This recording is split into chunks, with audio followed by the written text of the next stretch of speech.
Welcome back, everybody, to the Be the Frequency podcast. I'm super excited to actually talk to Craig Goldberg. He's kind of been on my radar for a long time. And so I messaged him and I was like, hey, I really would love to have you on the podcast. And he's got such an interesting history as well. So thank you so much for being here, Craig.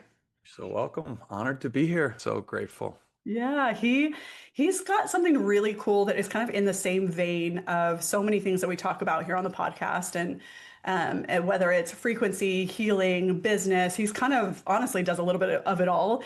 He's this incredible pioneer in my eyes to creating tools to help heal our frequency. So he had these amazing things called the Sound Lounge Bed, which if you haven't heard of it, you have to check out his website, inharmony.com. It is Yes, iaminharmony.com. you are. Two most Yeah. powerful words in the English language, I am. So whatever I you do, know he's like, are. listen, and then attention to detail of like things like that is like, I was like, yes. But he's gone through quite a journey to kind of get to this point where mindfulness, meditation, frequency is really important to him. He has this long-standing history, kind of a Burning Man aficionado, if you will. So gone through a lot of that type of realm. He's now a father, and he's also a vibroacoustic therapy practitioner, which is honestly like so niche. And when you get into that, what I don't think it's alternative, but what people We call could the talk about alternative that. medicine. What's Yeah. that? So we could talk about that. Yeah, carry Yeah, on, please. it is. You know what? I always tell everybody, I'm like, this is the medicine that was always like, this is the body's medicine. Yeah. We've just forgotten. So all we're doing is just remembering. It's interesting. I feel like your story is kind of like a lot of people's that get to the point where they're looking at, again, quote unquote, alternative therapies. I know you kind of got into this because your wife was sick, and then you were like, okay, we're going gluten free. We're kind of pulling all these things out of our diet. But like, when we're talking about who you had to become, I think this is a huge piece. Hmm. Do you feel like a lot of people often, I see this, but like start with fitness or diet first before they kind of get into some of the other therapies? Or what do you kind of see as trends and things like that in the wellness space as far as transitioning?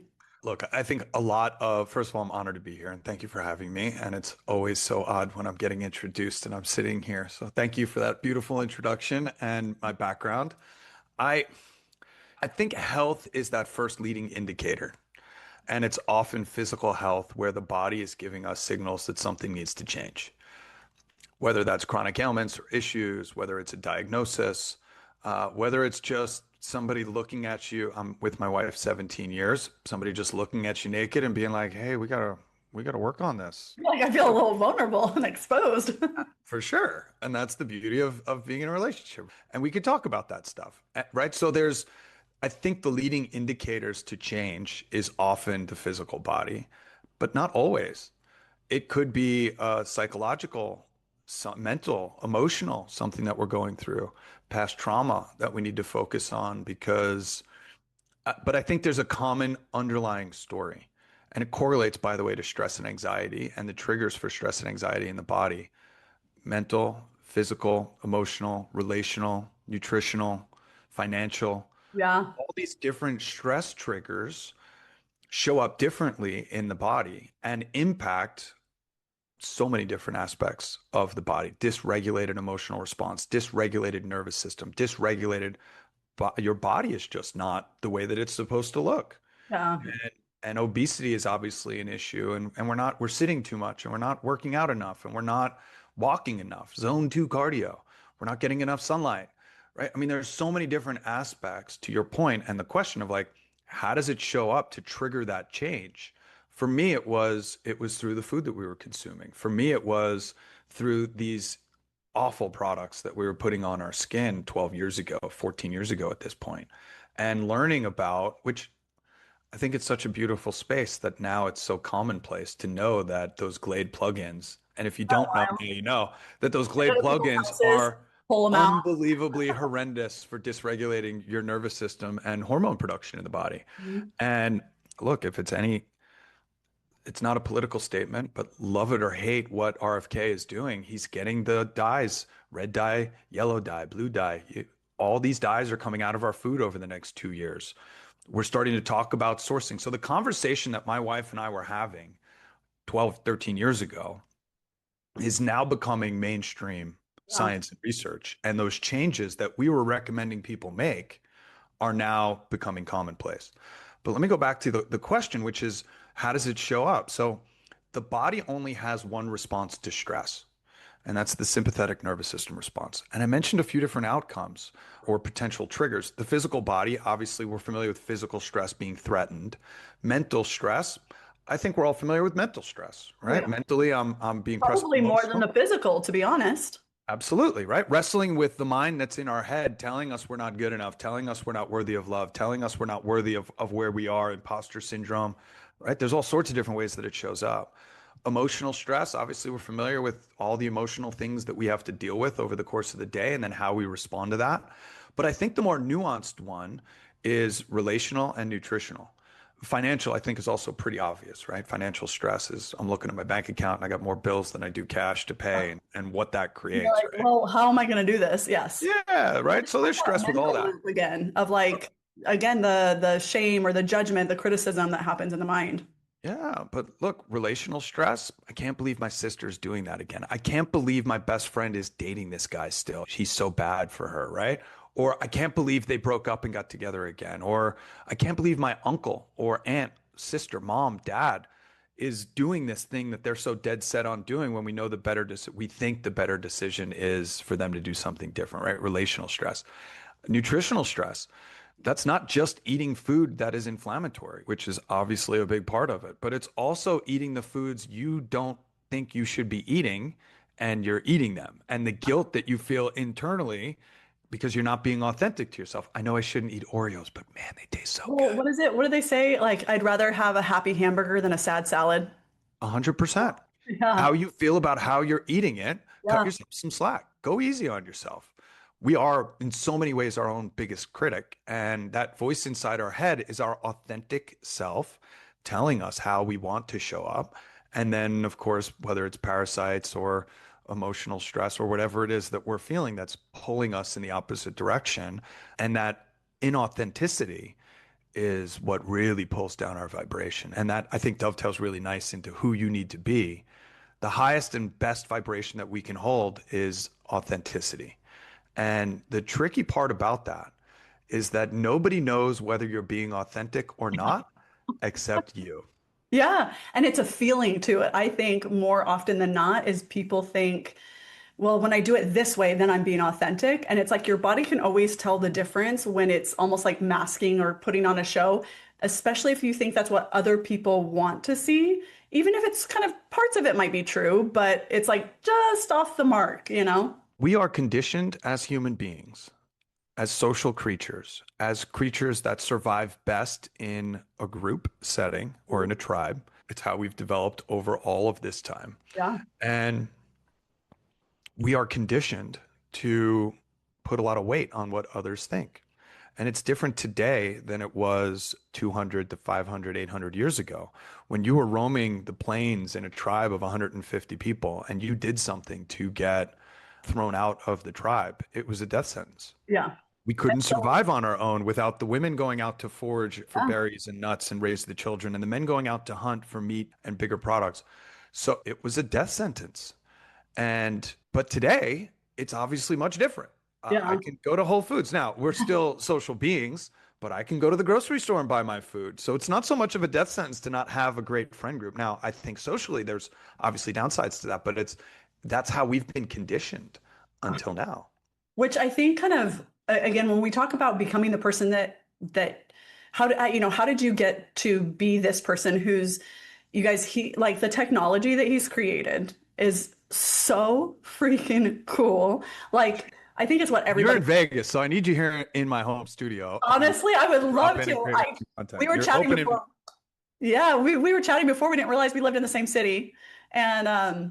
And I had told him I was like, "Hey, thought about opening up a wellness studio. I've looked at these beds. Like I would love for you to kind of come on and talk about this." So he's a technologist and he has kind of this Craig has this incredible background of like, "Hey, I was in hospitality, did a lot of health things to Done your come to homework. this." Yeah, like, "Oh yeah, listen, I mean, I know quite a bit about you." No, I'm just kidding. I feel like I should start asking questions, but your audience already knows probably an awful lot about you too.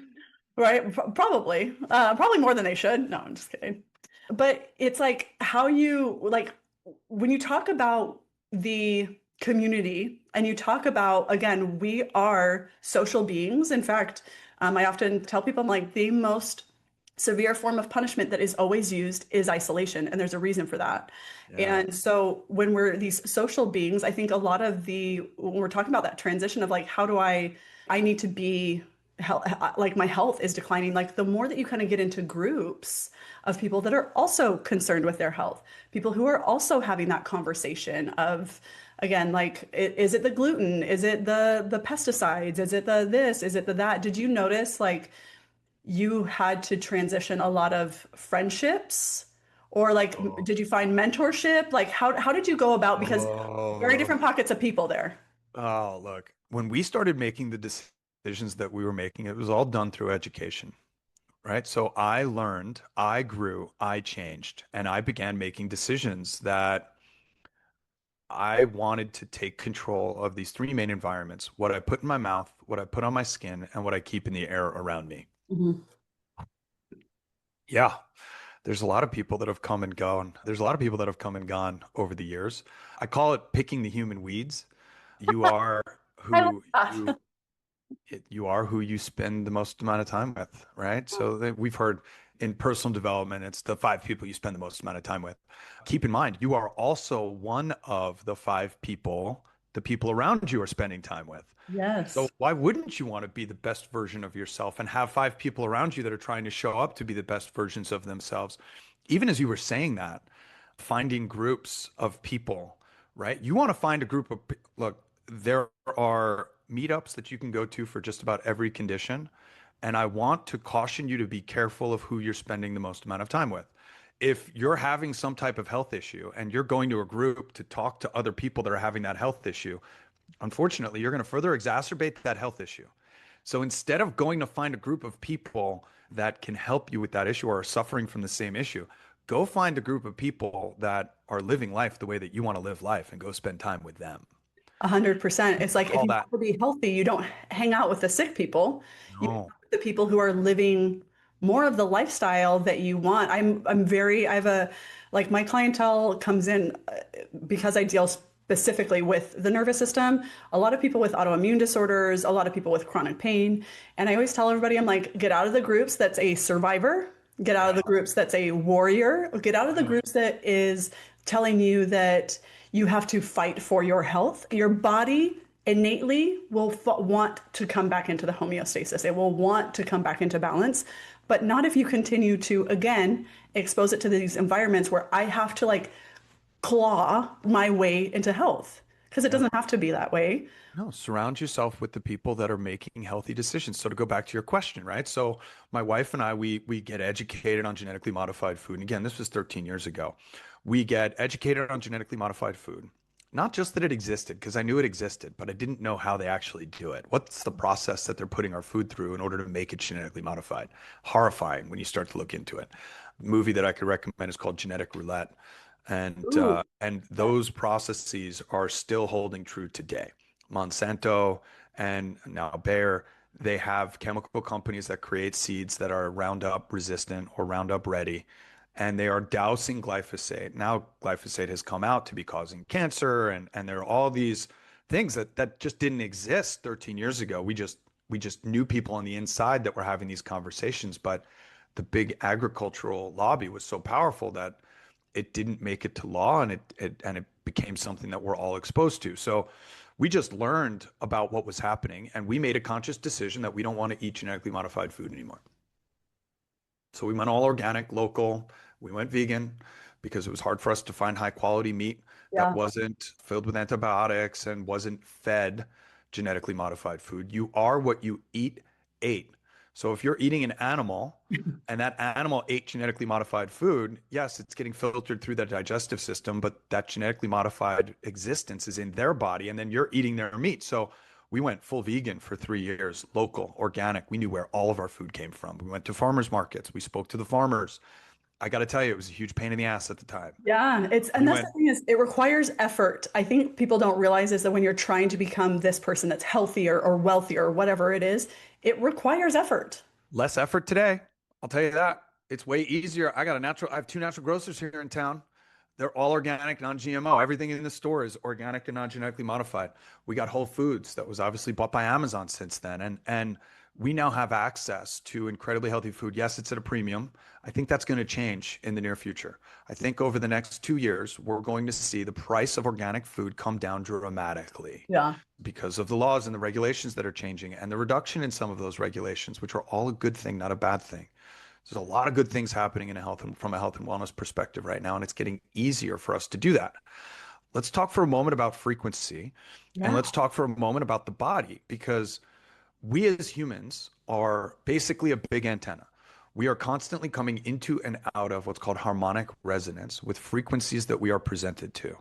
That's this high vibrational conversation we're having. It's the thoughts that are going through my head and your head right now that are then being projected and shared out, even through the recording that is going to go up that somebody's listening to whenever they're listening to it. It's the people around you. It's the atmosphere and the environment that you keep, whether it's chemically challenging or it's in harmony with the body and the frequencies that we need. So your body is basically a big antenna. You want to present the body with positive frequencies. And that's not to say that there are bad frequencies and good frequencies. It's just to say that your body is going to come into harmonic resonance with the frequencies that it's presented to. That basically means we match the frequency that we are presented with. This is why we have a media company that creates music designed to calm and relax the nervous system. I just gave this example yesterday.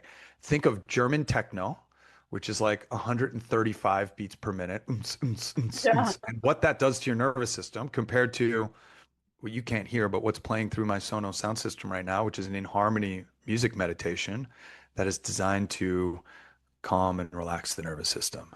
And even in my voice, as I say calm and relaxed versus German techno, we continue to pace and entrain to the frequencies that we're being presented to. So, what my company is all about is being conscious of what frequencies are around you so that you can be conscious of what frequency you're coming into harmonic resonance with, and you can take control and an awareness around your environment from a sound, vibration, and frequency perspective. Well, and I love that you're even talking about music in that sense. And like, I think we all listen to music and entertainment and all of these things so passively, thinking that it has no effect, thinking that it's just a song. But I've noticed, again, as I've done so much work regulating my system, working on, again, the beliefs and the frequency that they carry and the environment that I'm put in and how it changes me and different things like that, that I am less inclined to enjoy music that makes me feel that way, like the German like house Nothing music. wrong with German techno, by the way. I like it at a certain time and place. But again, it has, you start to understand it's more that you can see, like you can feel the difference. Oh yeah. It becomes less of a passive experience and something like I love live music. Do they have lyrics that sometimes I'm like, okay, well, that doesn't really Oh hit yeah. me or resonate, but I enjoy the community. I enjoy Yeah. that everybody's there feeling together, that everybody's having a good time. There's so many other positive things, but I think you start to realize again these small little things that when you start to add them all up, when you start to put them all together, how that has a drastic effect on your health because it starts with the thoughts that you think, that starts with the environment, like all these pieces start to plug in and suddenly you're in this like petri dish that's like the perfect environment for sabotage, the perfect Mm, environment for self-hatred, the perfect environment for these behaviors that you don't want to do. You're not yeah. consciously doing it, but No, look, music is medicine. And whatever music moves you is medicine for you. And it's different for all of us. It could be Nako and medicine for the people, which is very oh, uplifting and beautiful and yeah, great messaging. For some, might not be for you. For yeah. you, it might be heavy metal or hardcore or rock and roll or punk or house music or hip hop or whatever, Have you right? Whatever. Yeah. have you heard of Abel Hart? No. Oh, you might like him. It's very much like tones and frequencies. He's like picking up certain frequencies, and he's got really good like lyrics, but it's a little more like I don't want to say it's not really rap, but it kind of has more of that style of like beat, Cool. and it's really good. Look, I like lyrics, but I want my lyrics to be uplifting. Yeah, I grew up in New York. I'm 46 years old. I grew up in New York, listening to hip hop. I think unfortunately hip hop has taken a drastic change Yeah. and shift in its messaging. And most of it I don't resonate with anymore, but there's a number of lyricists that do have a conscious uplifting vibe to it, and that's the music that I gravitate towards. I used to go when I was a kid, 10th grade, I used to go into New York City, which was an hour train ride. Sorry, mom, sorry, dad. I wasn't supposed to go, but we used to go into New York to go to Is this the Poet. first time they're hearing about it? No. Probably not, but still worth the apology. We used to go in open mic nights for poetry reading, and we would listen to lyrics being written. And of course, we wrote our own as well and performed. And it was one of the first places that I actually got on a microphone in front of a crowd to share my creations. And poetry is a beautiful form of sharing your vibration, Mhm. of sharing what's happening emotionally and how that's coming out, and of course through your arm and into your writing and into the pen that hits the paper. Now obviously it's digital and being typed, but I think there's some connection there. It's a really powerful way. Lyrics are a very powerful way, and what you're exposing yourself to, what you're listening to, Yeah. is no different than what you're saying. Those words cast a spell. That's why we call it spelling, and your words become very powerful. As I was telling my daughter, it's why I am are the two most powerful words in the English language, because whatever you put after them, you are, which Yeah. is why our website is I am in harmony. Why not be in harmony with the world around you? Every night before I go to bed with my daughter, as I lay her down, I scratch her back. We say funny words. We have a good time. She's 5.5. The last thing that she says every single night is, I am powerful. I am strong. I am loved. I am safe. Every day in every way, I'm getting stronger and stronger and stronger. Every day in every way, I'm getting better and better and better. And then I say, bless your sleep. And she falls off to sleep. She actually yawns before I say, bless your sleep every single time, because that's her Yeah. She's like entrained in that, like, okay, I feel safe in my body to nod off. most powerful words in the English language. When my wife was in labor and we were walking through, she had an emergency C-section, and we're going through the hospital emergency room in the wheelchair, and she's in agonizing pain from contractions. Honey, repeat after me. I am strong. I am strong. I am powerful. I am powerful. I am capable. I'm getting teared up just thinking about it. I am capable, right? Like knowing that you are this powerful, infinite being that is capable, that is strong, that is safe, that is loved, and continually reiterating that to yourself, because to your point and your work, your nervous system, which is how we evaluate the world around us, is constantly looking for threats through your five senses. Mhm. It's constantly looking for negativity so that it can avoid it. It's not constantly looking for goodness so it can attract to it. It's constantly looking for negativity so it can avoid it. Huh. It's constantly looking for threats. And if you're constantly looking for threats, that's what you're going to find. We have to train our brain. There's a great term I love, pronoia. Are you familiar with pronoia? Is that the one where it's like you're anticipating good? You're like Yeah. looking for good? Yeah, Yeah. so we're familiar with paranoia, right? Mm. Paranoia is the world is out to get me. Pronoia is the exact opposite, that the world is unfolding for me in every event, every single time. Everything that happens to me is happening for my highest and best good, because that's what happened.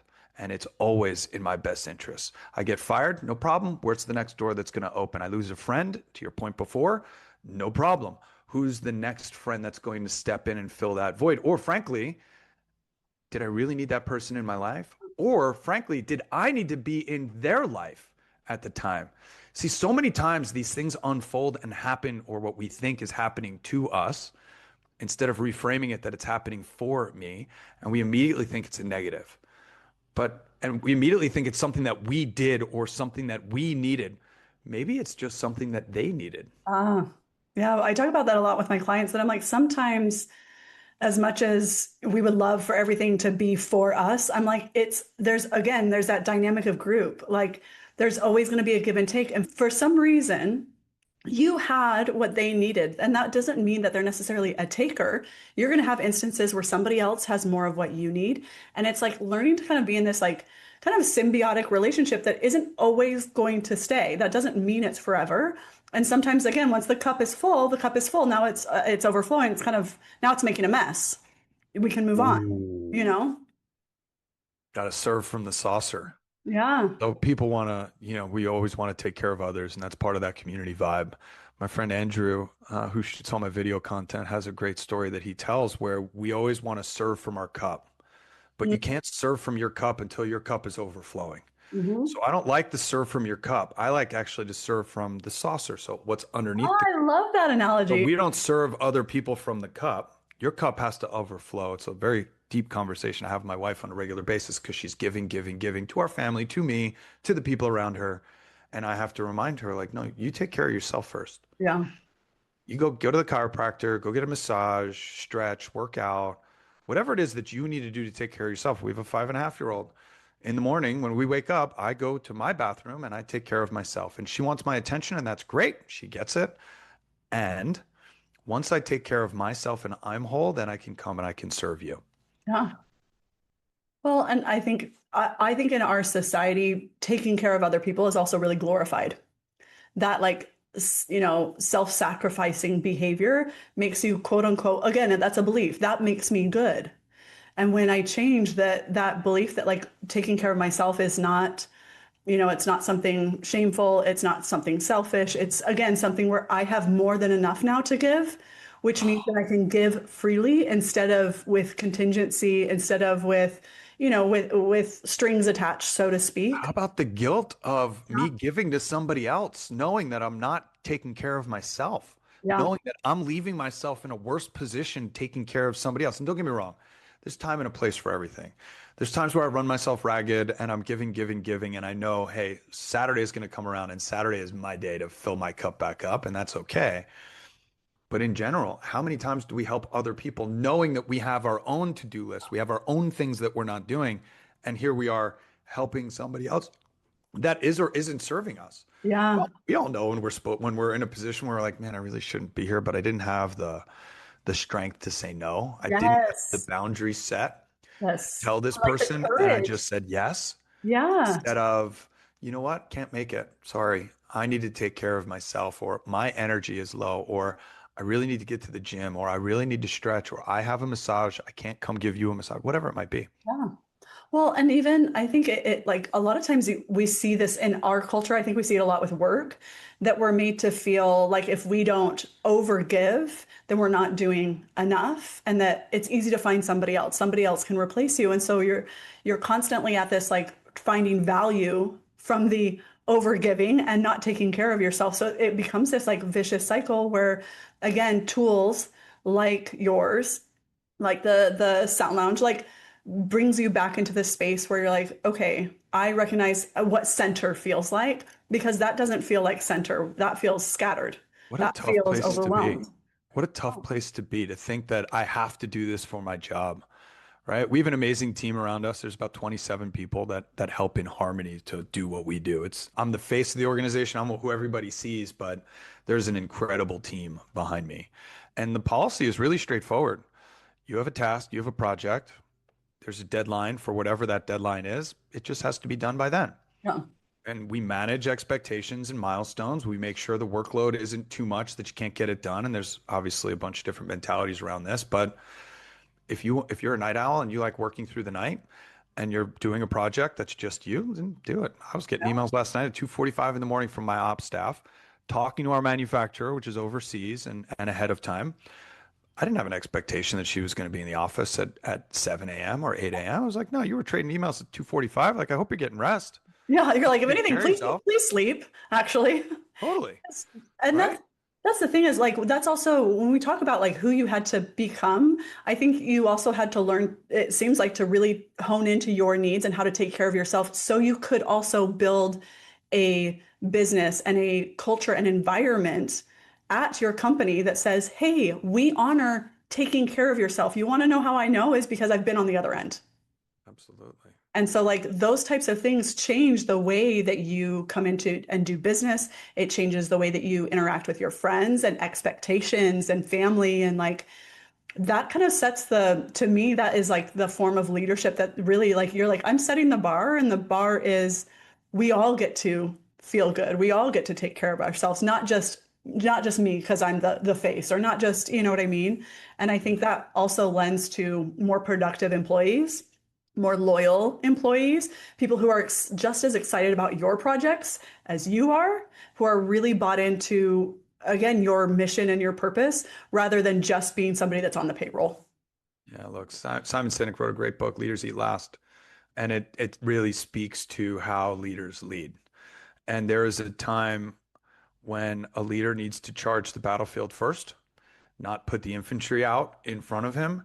And there's a time when a leader needs to say, no, no, no, you take care of yourself. If you're good, we're better as a team. So you go take care of yourself. And if everybody's responsible for taking care of themselves first, and that leader is making sure that the team is taken care of and everything they need, they're, in my opinion, leading with a healthy heart, with integrity, and living this mentality and this lifestyle that we're talking about that gives people the space for them to do that with grace, with gratitude, with compassion, empathy, and sympathy to Mhm. understand that every human being that's working in your organization, as it's relative right now, but it's the same with your friend group, it's the same with your family. All of them are living the same life and the same culture and society that we've co-created together that unfortunately yields more to do in a day than there is time to get it done. Yeah. And if we can create space and have that empathy and compassion for others that are showing up the best that they can, assuming they're showing up the best that they can, right? Because some people don't have that integrity, but assuming you're finding a team and friends and family around you that have that integrity, having that empathy and understanding of like, hey, I don't really know what this person's going through right now, but I'm going to give them some space and allow them the time that they need to take care of themselves. Because that's exactly what I would want of myself. Yeah.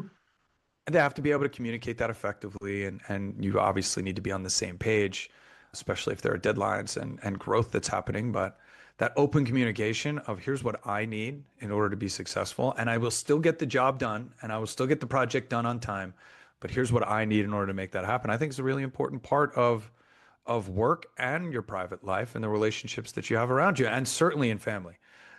Yeah. Well, I even see like what I even hearing you say is like allowing people to feel safe to communicate their needs, which is honestly is not often fostered in a work environment. It's not fostered with your boss, and it's often not fostered even within a family. So a lot of times this is the first time for people when they work for companies like yours where they have the ability to have an environment, or I should say the opportunity to have an environment where their needs are not only valued but encouraged to have that clear communication rather than these skewed expectations. And that leads to resentment, that leads to, again, the project's not being finished, that leads to some of these things that you're like, if you just would have told me, we could have adjusted these things. And it's like, if you just need to communicate, and I'm not mad, but I just need you to be honest. And a lot of our society is not really set up. And most people, I think it's getting so much better. You have so many more parents.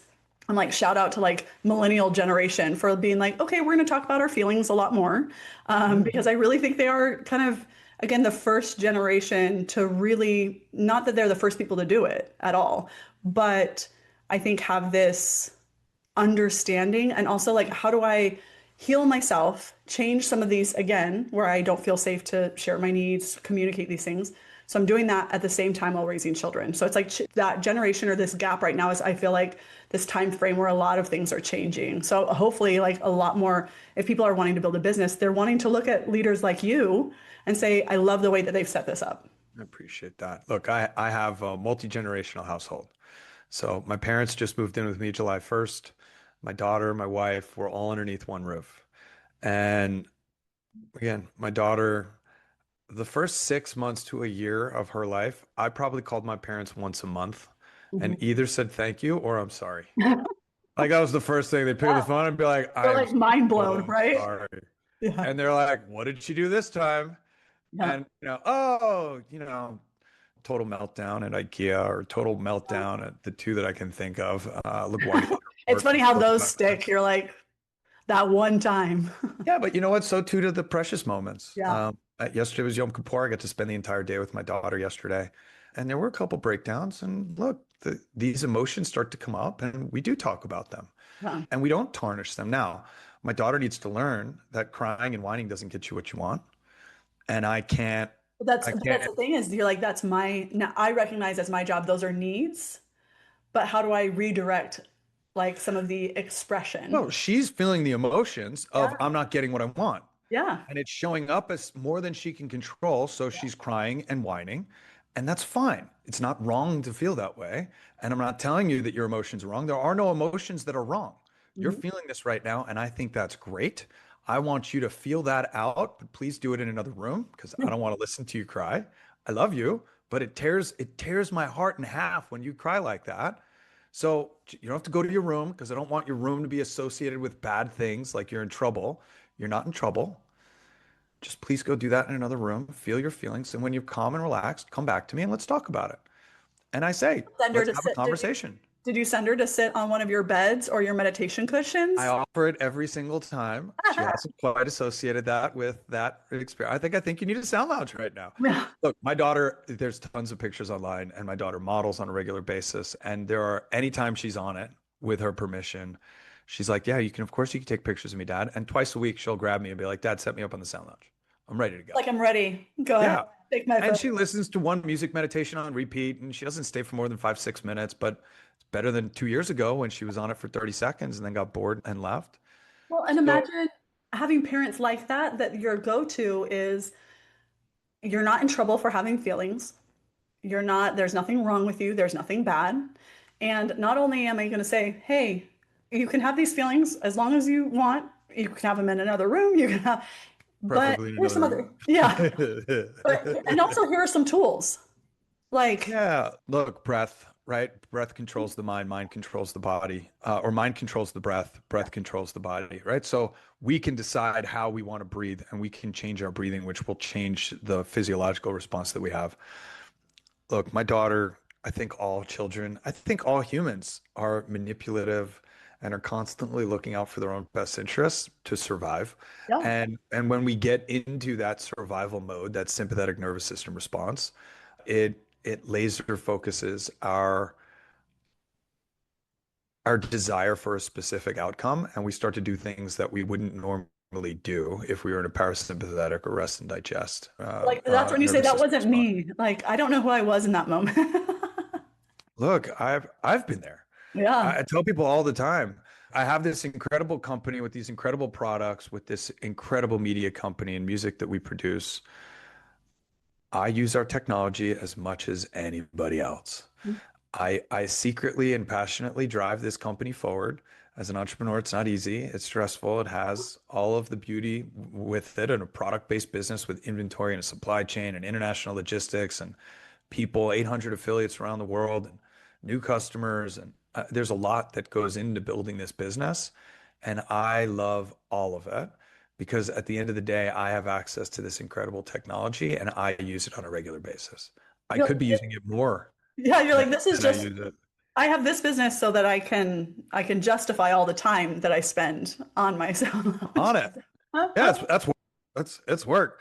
Look, we as human beings are constantly looking for a particular outcome that feeds our desires, our needs, our wants. And I think there's nothing more pure than a child's desire. And we as adults with a fully functioning brain that's fully developed, that can think forward a few steps like in a chess match, we can see right through what they're doing and how they're getting there. And I think look, even I can just talk to my daughter right now. She's using pain, her own pain, which I can't evaluate, as a trigger point for our attention. And she ran her first fun run Oh yeah. a few weeks ago, and she doesn't like to run. I just signed her up because a bunch of her friends were from Apogee were going, and the morning of I was like, hey, you want to run in a race today? And she was like, yeah, that sounds great. What's that? Like she doesn't even know what a race is, right? So I was like, well, we're gonna go to the park and we're gonna run in this race. And we were walking from the car to the front, and my wife and I are in the front. My daughter's walking on curbs, playing with rocks, doing whatever she's doing. She's a few steps behind us. And my wife and I are talking about the logistics of like, how do we get in? Where do we go? What do we have to do? I think we need to go over here. There's parents standing over here. Well, do we have our tickets? Like, the normal stuff Yeah. that you do. My daughter wanted her attention and wasn't getting it. So all of a sudden she starts screaming at the top of her lungs. And And I all of a sudden obviously you're reached like, out and is that one mine? Oh, that what's one is going on? mine. Right. But like, no, like in pain. And it Oh, was, there are different cries, yeah. right? And this was a cry for pain, which she has obviously figured out how to mimic. And she said, my ankle, my ankle. And she couldn't walk on her ankle. So I picked her up, I put her on my knee, and I take off her sock and her shoe. And I'm looking for signs of swelling, redness. Like, did you roll your ankle? Like, what happened? And she's not really giving me a good answer. And I don't.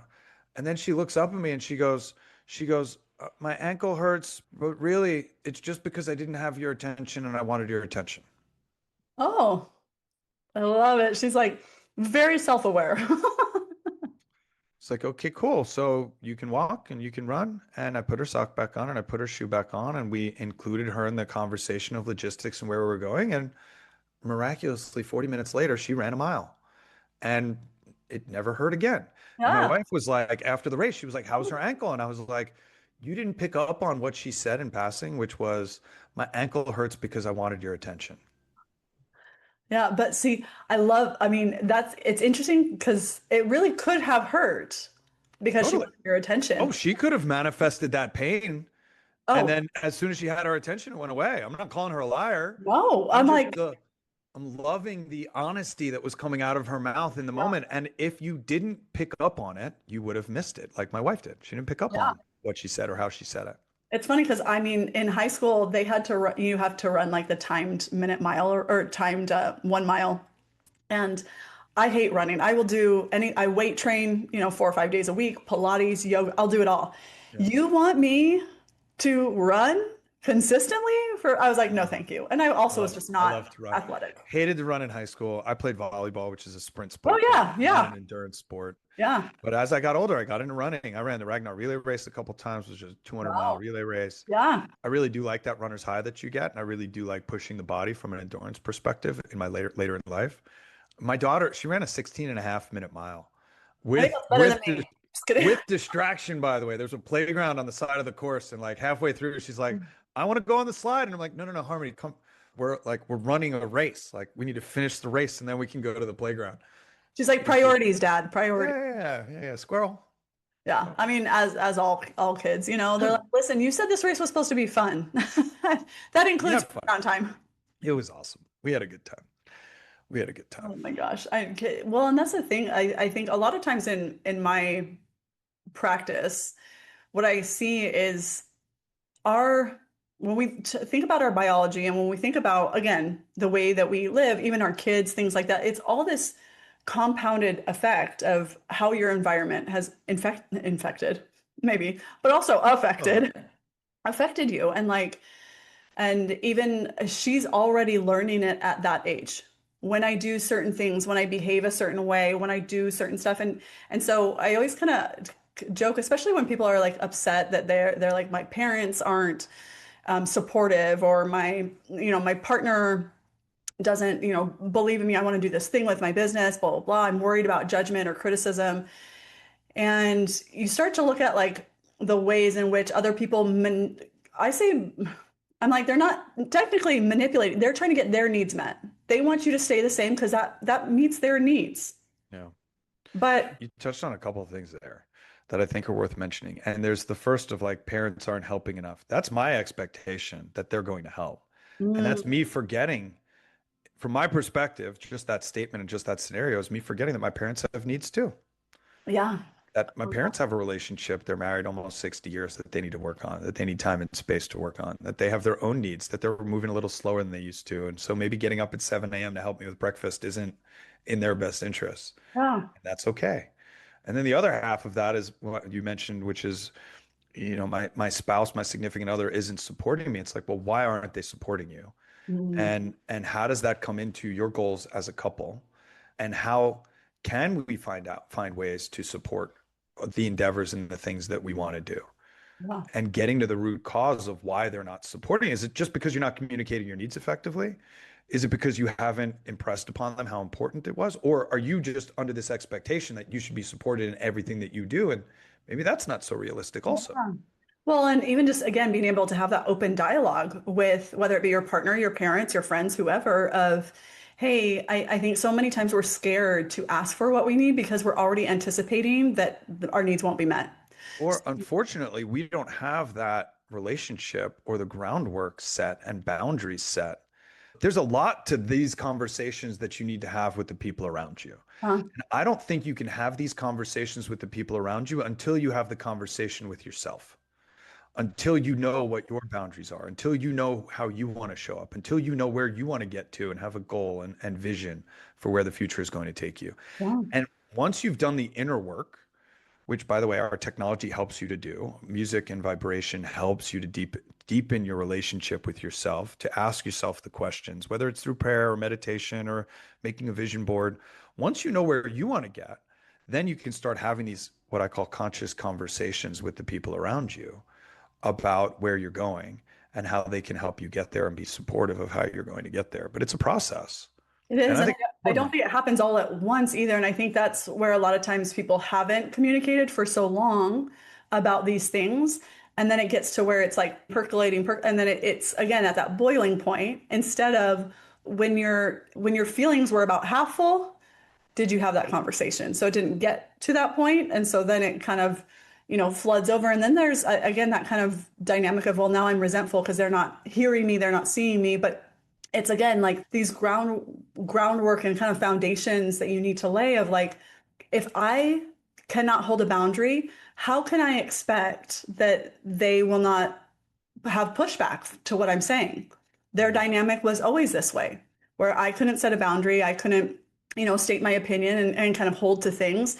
And so they're always going to push. So expecting them not to push all of a sudden because you're learning about boundaries is not, it's not cohesive. It's not, again, in harmony. And so it's Mhm. like finding where it's also teaching, reteaching people, because I think it's so common now to be like, well, they didn't agree with me, like just cut them out of my life.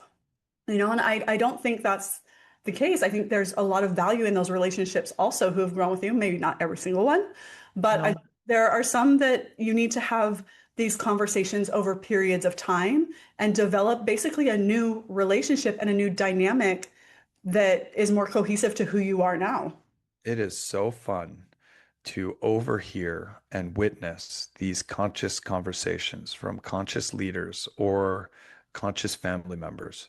I had a meeting a week ago with Brent Pella, who's a Mhm. comedian who talks about the conscious world. And part of my meeting with him, because we're talking about doing some video work together and talk about our technology, part of my meeting with him was, are you part of the conscious community, having fun in the conscious community, or are you making fun of the conscious community from the outside in? Ah, And it was the former. He's very conscious and believes in a lot of this, but it's really, it sounds funny when, and I agree with this 100%, which is why I love his comedy and I love what he does and the conversations that he's having. Because when you're learning to have these types of conversations that we're talking about right now, setting boundaries, talking about how you need to show up in the world, talking about what your needs are, it's just not how we were raised, to your yeah, point before.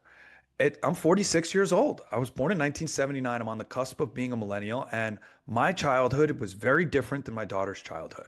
oh, 100%. My parenting style, bless their beautiful hearts, they live with me, is very different.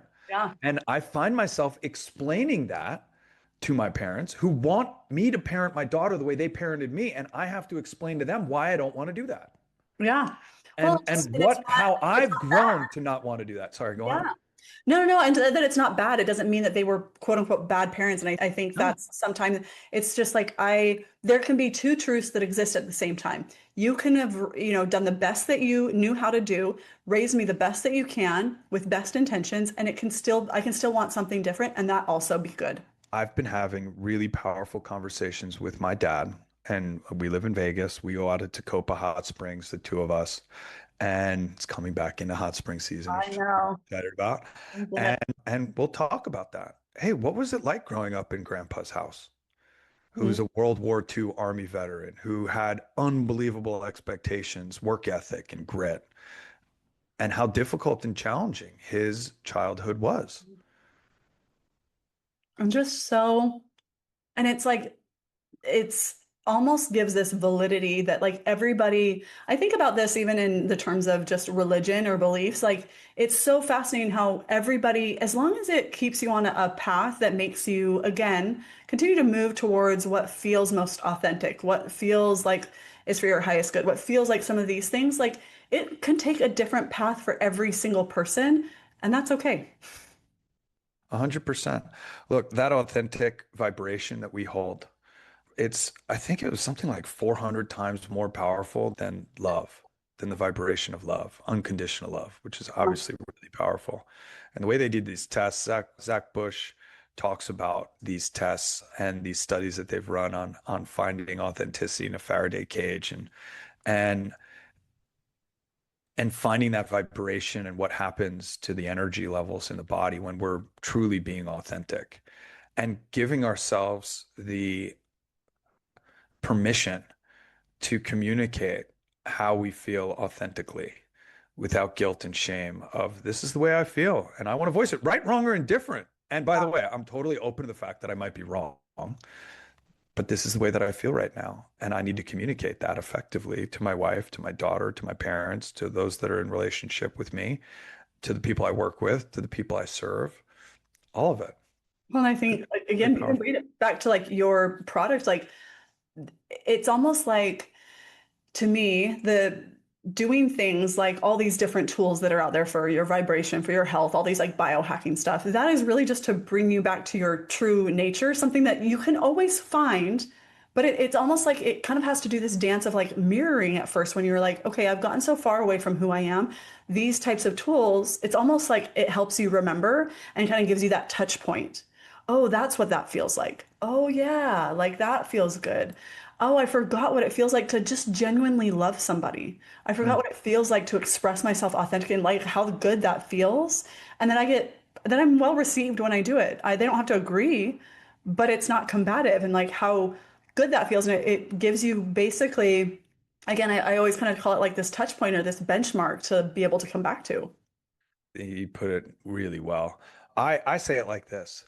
Most of us are so spun out in the day-to-day to-do list and task list. The stress and anxiety that this culture that we've beautifully co-created together presents to us every single day. Most of us forgot what it feels like to actually be relaxed. Most of us forgot what it feels like to actually show up to serve, calm, relaxed, and in our authentic self. And what our technology does in as short as an 11-minute or even 5-minute or 2-minute session, it longer is better. 22 minutes is the sweet spot. But what our technology really does is it helps you to find that inner center. By the way, it's a passive experience. You lay down on my sound lounge for 22 minutes and you listen to a music meditation. And about 15 minutes in, we are externally triggering the chemical cascades associated with the parasympathetic nervous system response. You cannot resist it. Yeah, because It's your body passive. knows these tones and frequencies. And Again, then all of a remembering. sudden you wake up at the end of 22 minutes and you're like, oh, that's what it Yeah. feels like to be relaxed, to have my wits about me, and to show up in my fullest and richest version of myself. And then you can go out and do whatever it is that you need to do to tackle the world, to tackle the to-do list, and to show up for those around you and yourself. Yeah. And again, it's like it's not complicated. I think so many times we think we have like all these rituals and stuff like that. I mean, I find that the more that people load in to like all their health and wellness practices, the more complicated it gets, the more stressed they are about being well. So like Yeah. something like this where it's literally just lay down, listen to music. I'll tell you before that. So, and look, our technology is great, and I can't wait for you to have your experience. The meditation cushion that's sitting behind me, the zero gravity chair, which again retails for $10,000. It's not even about the furniture. My business partner is going to roll over when he hears what I'm saying, but like, look, just get the InHarmony app on your phone. It's $8 a month with a 14-day free trial, You guys hear and play that? this. Download it now. It's a 14-day trial. I am inharmony.com and look for our app. Look, go to our YouTube channel. We have 11-hour music meditations that you can stream for free. We have 11-minute versions of our music meditations on YouTube and Spotify. Just find the music and expose yourself to the music with a great set of headphones or a Bluetooth speaker or your home stereo system or your car stereo system. Simply allow yourself the time to take a few deep breaths, close your eyes, and be with yourself with these frequencies playing and see for yourself, feel for yourself how powerful of a human being you can show up to be when you're in balance with Yeah. your authentic self. Yeah, and I mean, that's the thing is it changes the way that you parent. It changes the way that you work. It changes, again, it changes how literally your body, your physical body responds to food, to the environment around you. It can change digestion. Like I have seen frequency therapies literally like somebody who's not had a period for long years and years and years, and not because of menopause, but 2 days from the session, they get their period. It brings you back into this space where your body can remember, and it's not this isn't, and I think again, so many people are like, well, that's really alternative. I'm like, it's not. So So much. here's how I look at that, which by the way, we see that over and over and over again. Yeah. Too many people are walking around in a sympathetic nervous system response from the moment they wake up until the moment they go to bed, day after day, week after week, month after month. They've been in that state for so long, they don't remember, to my point before, what it's like to actually be in a parasympathetic nervous system response. They go to bed at night looking and reading an email from a job they can't stand and a boss they hate. They wake up in the morning with an email from, hitting their snooze alarm and not getting the amount of sleep that they want and running right back into a laundry list of things to do that they're never going to get done. They're just living in that sympathetic nervous system response, which we're not designed to be in on a regular basis. When you're in a sympathetic nervous system response, AKA stressed and anxious, AKA survival mode, when you're in survival mode, your body has a different set of priorities that it is governed by. That's By the way, that means to decrease energy from the immune response, which leads to autoimmune issues, yes. Yeah. decrease energy from digestion, which leads to digestive issues, decrease energy from rational thinking, which the brain is the most expensive energy user over the course of your day. So it has to pull energy for the strength it needs for the sympathetic nervous system response, the increase in cortisol, the increase in adrenaline. By the way, it removes energy from your reproductive process. So when you're in that sympathetic nervous system response survival mode and your body is working in that new set of priorities and all of a sudden you do something like a session with you, breath work, ice cold bath, which is tough, sauna, a workout, getting the endorphins flowing, a sound lounge session, a meditation cushion session, a meditation. You go outside, you close your eyes, you turn your phone off, you go on a retreat, whatever. All of a sudden your body goes back into that parasympathetic rest and digest, that relaxed state, and it miraculously begins to perform the way that it was so naturally designed to perform. And those functions come right back online. Sometimes it takes a little while. Sometimes there's a detox experience that you have. Sometimes there is a process you have to go through where it gets worse before it gets better, but that autoimmune issue can go away. The Yeah. reproductive issues can go away. The digestive issues can go away. All of a sudden, the body in that rest and digest state, that relaxed parasympathetic nervous system response state, miraculously begins to perform the way it was so naturally and beautifully designed to perform. Hmm. I see it happen over and over again. And again, kind of to your point in the beginning of this kind of little bit right here is that most people don't know what it feels like We to be. forget Yeah. until you're reminded. And then, Yes. oh, that's what it feels like to be relaxed. Yeah. That's awesome. You mean laying in front of the television, watching the news Is isn't it relaxing? watching horror movies is not relaxing? I know my kids are in high school and they're like blown, like both of them are like, what do you mean you don't watch? Like, I'm like, I've never seen probably 95% of horror films. I was like, I've never liked how they made me feel. Why do I want to feel scared? That I feels. don't even watch the dramas. Bless my wife's beautiful heart. I love her. She loves watching all these dramas, Grey's Anatomy. I Mm. don't even watch those shows because of how the suspension of disbelief, they're so well filmed. Yeah. The lines are so well delivered. These actors are so good that I'm like on the edge of my seat of Oh like yeah. a person that's about to die and I'm thinking about their family. I'm crying. Like I'm like, Totally. this is Totally. not I am real. in it right there with them. And I can't, I tell her all the time, like, I just can't do it. I see her watching. I'm like, hey, you watch it. I got to go. She has a different relationship to it. At least she thinks. Well, and that's the thing, again, kind of to like bring it full circle, like you, when you surround your environment with these things where you're over caffeinated, you're overstimulated, you are undernourished, even though you're eating a lot, but it's not food, it's food that your body doesn't Even if you're recognize as eating food. the right thing. I literally just gave a talk on Sunday at the super seminar for optimal health systems. And I talked about digestion and the Mhm. nervous system Yeah. and how they're directly correlated to your point. Yeah, and people, it's like the last place, so basically to bring it full circle all the way to the beginning, is the last place that you usually see dysregulation is in the body, which is why usually people start with their physical stuff first. They notice that their digestion is off. They have, IBS or kind of this like bubble gut feeling all the time. And that, and then their skin. 40% of Americans. Yeah, it is wild. And it becomes this norm again, because you get in these groups and you find Facebook groups and people talking about it on TikTok and blah, blah, blah. And you're like, oh, these are my people. If you want to be healthy, if you want to change your life, if you want to have, I mean, again, the kind of business that like Craig has or other people that you might look up to, like you can't hang out with the people that continue to think that they're sick, continue to think that they're poor, continue to think that life doesn't get better than this. That becomes your field. Yes. You got to manage that field. It's really Yeah. so, so important. Great conversation.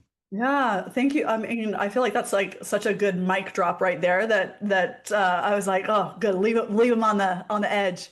We need to do this again I know. I like it's so in good to talk person. with you. Yes, in person. If you could give listeners like one piece of advice for becoming the frequency that you want, for changing your life, for becoming who they desire to be, what would it be? Oh, this one's easy. Be kind to yourself. Yeah, and the ripple effect that that has. Be kind to yourself. That voice that's in your head that's chewing yourself apart, that you're not good enough, that you're not doing enough, that you're not loved, that you're not worthy. Be kind to yourself. Rewire that to I'm doing the best I can. And I continue to do the best I can with grace, with gratitude, with sympathy, empathy, and compassion for yourself, for your own human experience, and for the way that you're showing up. Go easy on yourself. We are no doubt our own worst critic. And most of the time, we are way harder on ourselves than anybody else is. Go easy on yourself. Be kind to yourself. Oh, I love that, Craig. Thank you. Thank you. If you don't already follow him on Instagram or you haven't had any ads like pop up or anything like that, and you haven't found him yet, go find him on Instagram at Please. In Harmony, right? In Harmony Interactive, yes. Interactive. And then, or you could, if you're interested in the Sound Lounge, he also has a meditation cushion. He's got all sorts of goodies and tools that are made for the home. You can go visit www.iaminharmony.com and I'll put that in the show notes for you as well. But thank you so much again, Craig, for just coming on and having this incredible conversation. So welcome. Honored to be here. I hope you have a spectacular day. Thank you. Thank you. Bye.